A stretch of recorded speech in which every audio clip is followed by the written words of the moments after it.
বাংলাদেশ ও সৌদি আরবের সম্পর্ককে নতুন উচ্চতায় নিতে শুরু হয়েছে কূটনৈতিক তৎপরতা। সৌদি আরবের যুবরাজ ও প্রধানমন্ত্রী মোহাম্মদ বিন সালমান ঢাকা সফরের আগ্রহ প্রকাশ করায় দুই দেশের সম্পর্কে নতুন সম্ভাবনা তৈরি হয়েছে। বিশ্লেষকদের মতে শেখ হাসিনার আমলে শীতল হয়ে পড়া ঢাকা রিয়াদ সম্পর্ককে নতুন করে উষ্ণ করতে চায় বর্তমান সরকার। তাদের মতে এটি কেবল একটি রাষ্ট্রীয় সফরের প্রস্তুতি নয়, বরং দীর্ঘদিনের স্থবির সম্পর্ক পুনরুজ্জীবিত করে বিনিয়োগ, বাণিজ্য ও কৌশলগত সহযোগিতার নতুন অধ্যায় शुरू एक गुरुत्व। अस्सलाम वालेकुम व्यूअर्स, मैं हूं एहसान खान और आप देख रहे हैं यूट्यूब चैनल एहसान रिएक्शन विद एहसान। बहुत इंपॉर्टेंट वीडियो है। आपको बताएं कि बांग्लादेश और सऊदी अरेबिया के जो संपर्कों हैं, ताल्लुकात, रिलेशंस, रिश्ता जिसको कहते हैं, वो अब बेहतर होने जा रहा है। दोनों मुल्क चाहते हैं कि अपने ताल्लुकात को, रिश्ते को रिस्टोर करें। शेख हसीना ने बहुत ही, मैं ये कहूं कि परले दर्जे के ताल्लुकात कर रखे थे सऊदी अरेबिया के साथ। यानी वो ऑयल रिफाइनरी लगाना चाहते थे, वो अपनी आर्मी के पर्सनल चाहते थे, वो रोहिंग्या के कुछ लोगों के जो पासपोर्ट हैं वो बांग्लादेश के बने हुए चाहते थे, लेकिन बांग्लादेश ने ऐसा कुछ नहीं किया था। लेकिन अब की जो नई हुकूमत है तारिक रहमान की, वो चाहती है सऊदी अरेबिया के साथ ताल्लुकात बेहतर बनाए जाएं, और ये होंगे क्योंकि वो ऑयल रिफाइनरी लगाना चाहते हैं बांग्लादेश में। बांग्लादेश चाहता है कि वो पावर प्लांट के अंदर आएं और वहां पर इन्वेस्ट करें, और फिर वो आर्मी के पर्सनल्स भी लेना चाहती है ना बांग्लादेश से। और इस तरह दोनों मुल्कों के दरमियान ताल्लुकात बेहतर होंगे जब दोनों मुल्क के सरबराहान, लीडरान, प्राइम मिनिस्टर विजिट करेंगे एक दूसरे के मुल्क में। अब तारिक रहमान भी जा रहे हैं सऊदी अरेबिया में, बहुत जल्द ये खबर आ रही है। और सऊदी प्रिंस भी मोहम्मद बिन सलमान बांग्लादेश में इंटरेस्ट शो करवा रहे हैं, वो भी बांग्लादेश के सफर पर आना चाहते हैं। तो अब ये अगर हो जाता है तो दोस्तों, इससे बांग्लादेश और सऊदी अरेबिया दोनों को बहुत ज्यादा फायदा होगा। तो इसी के ऊपर एक वीडियो क्लिप है, बहुत इंपॉर्टेंट वीडियो है, बहुत अमेजिंग किस्म की वीडियो। आइए हम इसको देखते हैं कैसे दोनों मुल्कों के जो ताल्लुकात हैं वो बेहतर होने जा रहे हैं। आइए दोस्तों वीडियो की तरफ बढ़ेंगे। 3, 2, 1 एंड क्यू। বাংলাদেশ ও সৌদি আরবের সম্পর্ককে নতুন উচ্চতায় নিতে শুরু হয়েছে কূটনৈতিক তৎপরতা। সৌদি আরবের যুবরাজ ও প্রধানমন্ত্রী মোহাম্মদ বিন সালমান ঢাকা সফরের আগ্রহ প্রকাশ করায় দুই দেশের সম্পর্কে নতুন সম্ভাবনা তৈরি হয়েছে। বিশ্লেষকদের মতে শেখ হাসিনার আমলে শীতল হয়ে পড়া ঢাকা রিয়াদ সম্পর্ককে নতুন করে উষ্ণ করতে চায় বর্তমান সরকার। তাদের মতে এটি কেবল একটি রাষ্ট্রীয় সফরের প্রস্তুতি নয়, বরং দীর্ঘদিনের স্থবির সম্পর্ক পুনরুজ্জীবিত করে বিনিয়োগ, বাণিজ্য ও কৌশলগত সহযোগিতার নতুন অধ্যায় শুরুর একটি গুরুত্বপূর্ণ উদ্যোগ। বাংলাদেশ ও সৌদি আরবের সম্পর্কের ইতিহাস বেশ পুরনো। স্বাধীনতার পর প্রেসিডেন্ট জিয়াউর রহমানের সময় থেকেই মুসলিম বিশ্বের গুরুত্বপূর্ণ দেশগুলোর সঙ্গে সম্পর্ক জোরদারের বিশেষ গুরুত্ব দেওয়া হয়। সেই ধারাবাহিকতায় সৌদি আরবের সঙ্গে রাজনৈতিক, কূটনৈতিক ও অর্থনৈতিক সম্পর্ক আরও শক্তিশালী হয়। পরবর্তীতে বিএনপি সরকারের সময় এই সম্পর্ক আরও বিস্তৃত হয়। শ্রমবাজার, বাণিজ্য, প্রতিরক্ষা সহযোগিতা এবং কূটনৈতিক যোগাযোগ সব ক্ষেত্রেই দুই দেশের সম্পর্ক নতুন মাত্রা পায়। তবে শেখ হাসিনার শাসনামলে সে সম্পর্কে একেবারেই ভাটা পড়ে গিয়েছিল।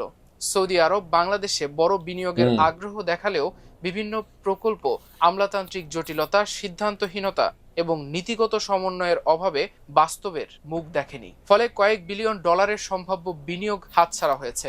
বিশেষজ্ঞরা জানান, রাজনৈতিক দূরত্বের পাশাপাশি প্রশাসনিক ধীরগতি এই সম্পর্ককে পিছিয়ে দেয়। এমন পরিস্থিতিতে নতুন করে আশার আলো দেখাচ্ছে সৌদি যুবরাজ ও প্রধানমন্ত্রী মোহাম্মদ বিন সালমানের সম্ভাব্য বাংলাদেশ সফর। কূটনৈতিক মহল মনে করছে এই সফর দুই দেশের সম্পর্কে একটি নতুন অধ্যায়ের সূচনা করতে পারে।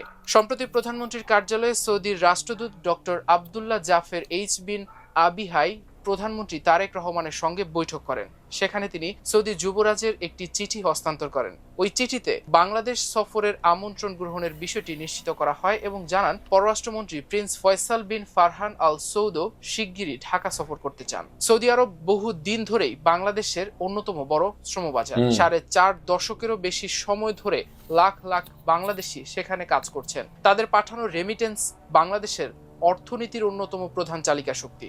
কিন্তু শ্রমবাজারের বাইরে বিনিয়োগ ও শিল্প সহযোগিতার ক্ষেত্রে সম্পর্ক কখনোই প্রত্যাশিত পর্যায়ে পৌঁছাতে পারেনি। এর বড় উদাহরণ লালমনিরহাট বিমান ঘাঁটিকে ঘিরে সৌদির বিনিয়োগ প্রস্তাব। প্রায় $1 বিলিয়ন একটি বিমান মেরামত ও রক্ষণাবেক্ষণ কেন্দ্র গড়ে তুলতে আগ্রহ দেখিয়েছিল সৌদির প্রতিষ্ঠান আল সালাম এরোস্পেস। পরিকল্পনা ছিল এটিকে দক্ষিণ এশিয়ার অন্যতম বড় এভিয়েশন হাবে পরিণত করা। সেখানে বিমানের খুচরা যন্ত্রাংশ তৈরির কারখানাও স্থাপনের কথা ছিল। এতে হাজার হাজার মানুষের কর্মসংস্থান এবং প্রযুক্তি হস্তান্তরের সুযোগ তৈরি হতে পারত। কিন্তু দীর্ঘসূত্রতা ও প্রশাসনিক জটিলতার কারণে এই প্রকল্প বাস্তবায়ন হয়নি। পরে বিনিয়োগটি অন্য দেশে চলে যায়। বিশ্লেষকদের মতে এবার সেই ভুলের পুনরাবৃত্তি করলে বাংলাদেশের জন্য তা বড় ধরনের ক্ষতির কারণ হবে।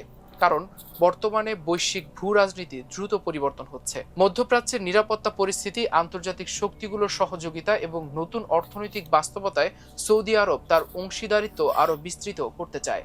অন্যদিকে বাংলাদেশও অর্থনৈতিক প্রবৃদ্ধি ধরে রাখতে বড় বিদেশি বিনিয়োগের সন্ধান করছে। বিশেষ করে সৌদি আরবের ভিশন 2030 কর্মসূচি বাংলাদেশের জন্য বিশাল সম্ভাবনার দরজা খুলে দিতে পারে। অবকাঠামো, জ্বালানি, প্রযুক্তি, ঔষধ শিল্প, খাদ্য নিরাপত্তা, তথ্য প্রযুক্তি এবং উৎপাদন খাতে শত শত বিলিয়ন ডলারের বিনিয়োগ পরিকল্পনা রয়েছে রিয়াদের। এসব খাতে বাংলাদেশ অংশীদার হতে পারলে দেশের শিল্পায়ন ও কর্মসংস্থানের বড় পরিবর্তন আসতে পারে। সৌদি আরবে নিযুক্ত বাংলাদেশের সাবেক রাষ্ট্রদূত গোলাম মসিহ মনে করেন, এই সফরকে কেবল একটি আনুষ্ঠানিকতা হিসেবে দেখলেই চলবে না। তার মতে সৌদি প্রশাসন অত্যন্ত ফলাফল নির্ভর। তারা এমন উদ্যোগেই আগ্রহ হয় যেখানে বাস্তব অগ্রগতির নিশ্চয়তা থাকে। তাই সফরের আগে বিনিয়োগযোগ্য প্রকল্পের একটি সুস্পষ্ট তালিকা প্রস্তুত করতে হবে। তিনি আরো বলেন, বাংলাদেশ বিনিয়োগ উন্নয়ন কর্তৃপক্ষ বা বিডাকে আরো সক্রিয় হতে হবে। শুধু অনুমোদন দেওয়াই যথেষ্ট নয়, প্রকল্প পরিকল্পনা বাস্তবায়ন এবং বিনিয়োগকারীদের প্রয়োজনীয় সহায়তা নিশ্চিত করাও সমান গুরুত্বপূর্ণ। বিশেষজ্ঞদের মতে প্রধানমন্ত্রীর কার্যালয়, সংশ্লিষ্ট মন্ত্রণালয় এবং বিডার মধ্যে সমন্বিত প্রস্তুতি থাকলে এই সফর থেকে বাস্তব ফল পাওয়া সম্ভব। কারণ কেবল সৌজন্য সাক্ষাৎ নয়, প্রয়োজন বিনিয়োগ চুক্তি, অর্থায়নের প্রতিশ্রুতি এবং বাস্তবায়নের तो दोस्तों आपने ये वीडियो देखी है, कैसे जो बांग्लादेशी मीडिया है इसके ऊपर रिपोर्ट कर रहा है। देखें अब जो मोहम्मद बिन सलमान है वो भी इंटरेस्ट शो करवा रहे हैं बांग्लादेश में, वो विजिट करेंगे। अब देखिए अगर बांग्लादेश में वो आ जाते हैं तो इससे बड़ी बड़ी जो डील्स हैं वो साइन होती हुई आपको दोस्तों नजर आएंगी। उसमें आप जो अरामको इनकी ऑयल की कंपनी है वो भारी इन्वेस्ट करेगी बांग्लादेश में। फिर सऊदी जो बिजनेसमैन है, बड़ी बड़ी कंपनीज हैं, वो दीगर सेक्टर्स के अंदर भी ख्वाहिश डिजायर रखते हैं कि वो आएं और वहां पर आकर वो इन्वेस्ट करें। फिर इसी तरह बांग्लादेश के प्राइम मिनिस्टर जब जाएंगे सऊदी अरेबिया में, वहां पर भी बड़े बड़े आप देखें कि बांग्लादेश उनसे बेनिफिट्स ले सकता है।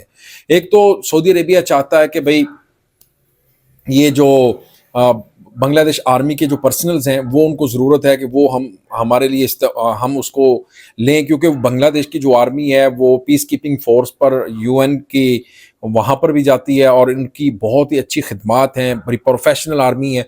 इसलिए जो सऊदी अरेबिया वो चाहता है कि हम बांग्लादेश के जो पर्सनल्स हैं वो लें। और फिर वो नंबर 2 चाहती हैं कि ऑयल रिफाइनरी, कच्चा तेल लेकर आएं, वहाँ से बनाएं, रिफाइन करें और साउथ एशिया के दीगर ममालिक है वहाँ तक एक्सपोर्ट करें। और इससे बांग्लादेश को भी फायदा होगा, सऊदी अरब को भी फायदा होगा। इससे पहले ऐसा नहीं होने दिया जाता था इंडिया की तरफ से, हिंदुस्तान ऐसा नहीं करने देता था बांग्लादेश को। और नंबर 3 दोस्तों, रोहिंग्या के जो रेफ्यूजीज हैं यानी मुहाजिर हैं, जो वहाँ के लोग बांग्लादेश में रहते हैं इधर के म्यांमार के, तो वो उनका जो पासपोर्ट है वो चाहता है कि बने बांग्लादेश का सऊदी अरेबिया, और उनको वो सऊदीया में लें, वो रखेंगे सऊदीया में ही, उनकी भी ज़रूरत है उनको। तो ये कुछ 3-4 चीज़ें चल रही हैं। उम्मीद है कि दोनों मुल्क मिलकर बहुत ज़्यादा तरक्की करेंगे। और जो नई हुकूमत है इसकी बांग्लादेश की, ये है तारिक रहमान, उनकी एक पॉलिसी है कि वो जितने भी मुस्लिम कंट्रीज़ हैं उनके साथ ताल्लुकात, रिश्ते को बेहतर करना चाहते हैं, और जितना रिच कंट्री है उसके साथ भी, और जितना डिफेंस के तौर पर बेहतर मुल्क है उसके साथ भी। अब देखें तुर्किया, पाकिस्तान और ये सऊदी अरेबिया, मलेशिया के साथ भी बांग्लादेश बहुत करीब होता हुआ नजर आ रहा है, टाइज को इंक्रीज करता हुआ नजर आ रहा है। दोस्तों आपका इसके ऊपर क्या कहना है बताइएगा कमेंट सेक्शन में। मिलेंगे आपसे नेक्स्ट वीडियो में, तब तक के लिए अल्लाह हाफिज।